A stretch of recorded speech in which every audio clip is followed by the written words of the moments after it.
tout le monde à travers les réseaux sociaux une vidéo largement médiatisée de la maman de Deo Kanda, un de nos joueurs, et qui contient plusieurs éléments. Je voudrais d'abord me focaliser sur le plan sportif. À travers la vidéo, j'ai appris que Deo Kanda demandait sa libération du TP Mazembe pour aller ailleurs. Et ce qui nous a surpris, c'est le fait que cette libération n'est pas demandée par le joueur, mais demandée par sa mère. Jusqu'à présent, le TP Mazembe n'a reçu aucune demande de libération du joueur Deo Kanda. Au cas où il demandait, on va étudier cette possibilité. Ça fait partie du deal. Donc il y a plusieurs façons de terminer le contrat.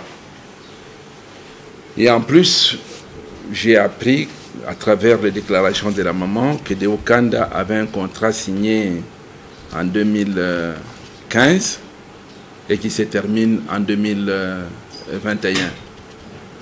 Je crois qu'aujourd'hui, je peux vous donner l'exemple du contrat de Deo Kanda qui est enregistré à la Fédération congolaise de football.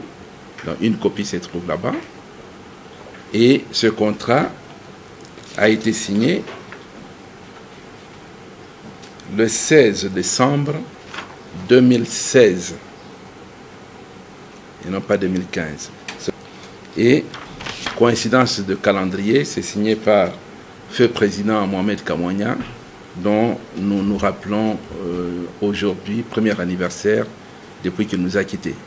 Donc, en sa mémoire, on doit respecter quand même un document qu'il nous a laissé pour le bien du club. Il est parti à l'équipe de Simba pour une période d'une saison. Le prêt était gratuit alors que Simba a offert $10 000 pour son transfert et qu'à la fin de ce prêt, on pouvait négocier si Simba avait encore besoin du joueur. Ça s'est arrêté là, il a joué et tout. À la fin de la saison, l'équipe de Simba est revenue à nous pour nous demander maintenant, comme c'était prévu, soit une autre saison en prêt, soit alors un transfert. Encore une fois, on a demandé à Simba de nous faire une proposition. Simba nous a fait une proposition de transfert de $20 000 et à notre réponse, Mazembe lui a demandé de monter à 50 000.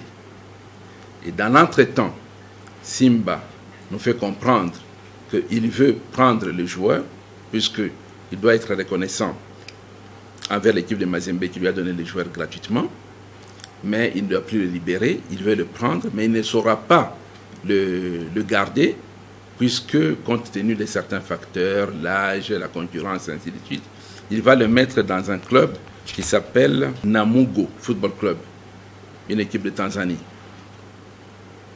Et que, par le fait qu'ils avaient recruté un Ghanéen au nom de Morrison, qui venait de Young Africa, et puis ils ont eu le Zambien Boalia et le Congolais Mugalu, qui avait joué dans le Popo ici, et qu'enfin ils ont pris un défenseur kenyan.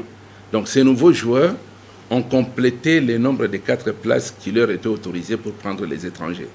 C'est pour cette raison qu'ils ont dit à Deo qu'ils pouvaient aller à l'équipe de Namugo et qu'eux allaient discuter avec nous pour avoir le transfert de Deo. Deo a refusé cette proposition de Simba et il est rentré à Kinshasa. Arrivé à Kinshasa, il nous a appelés pour demander quelle était sa situation. Il a dit, bon, de toutes les façons, c'est Simba, voilà ce que Simba nous a écrit. C'est à toi de négocier avec Simba et de nous donner la dernière décision pour que nous puissions compléter les choses. Voilà là où on s'est arrêté jusqu'à ce que la vidéo puisse paraître. Ça c'est un, donc ça c'est sur le plan sportif. Bon, sur le plan de cette vidéo, il y a quand même des choses qu'on ne peut pas accepter. Et en professionnel que vous êtes, je comprends que la maman de Deo a été tout simplement abusée. Parce que même quand on lui pose des questions, on lui suggère des réponses. Et ces amputations très dommageables mériteraient bien une réparation. Nous, on va aller en justice contre une dame qui, de surcroît, est la mère d'un joueur. On n'a pas intérêt. On n'a pas intérêt de le faire. Et honte à ceux qui l'ont dit. Et dans cette vidéo, la maman dit que son fils a signé un contrat depuis 2015 et ça s'est terminé en 2020. Je viens de vous démontrer que c'est encore une aberration parce que la maman a été induite en erreur. Entre le 16 décembre 2016 et 2015, il y a déjà une année de différence. Et que d'après, vous venez que les autres viennent de signer les contrats et tout. D'après ces contrats, je peux prendre n'importe quel contrat. À l'article 9, là je prends le contrat de Moustapha Kouyaté. Voilà. L'article 9 parle de prêt. Dans l'hypothèse où les joueurs seraient prêtés vers un club étranger, le présent contrat sera également suspendu pendant la durée du prêt et la durée du présent contrat établi à l'article 2 sera automatiquement prolongée à concurrence de la durée du prêt. Ce que le joueur accepte expressément par la signature du présent contrat. Donc, c'est tout à fait normal que quand on vous met en prêt et que Mazembe ne reçoit rien, c'est pour vous donner le temps de jeu, améliorer vos performances et aller de l'avant. Ça, c'est une chose. L'autre chose, j'ai appris que M. Deo Kanda, sur son salaire, il ne recevait que 30% et que M. Kitenge, qui vous parle, a empoché 70% du salaire de Deo Kanda.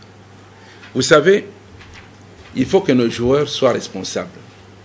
Si vous n'êtes pas capable de dire à votre famille ce que vous touchez, il ne faut pas mentir sur les autres parce que sur ce point, une plainte vient d'aller à la FECOFA pour que M. Deo Kanda, parce que s'il perd 70% de son salaire, c'est son dû. Il ne peut quand même pas laisser l'argent se volatiliser dans la nature.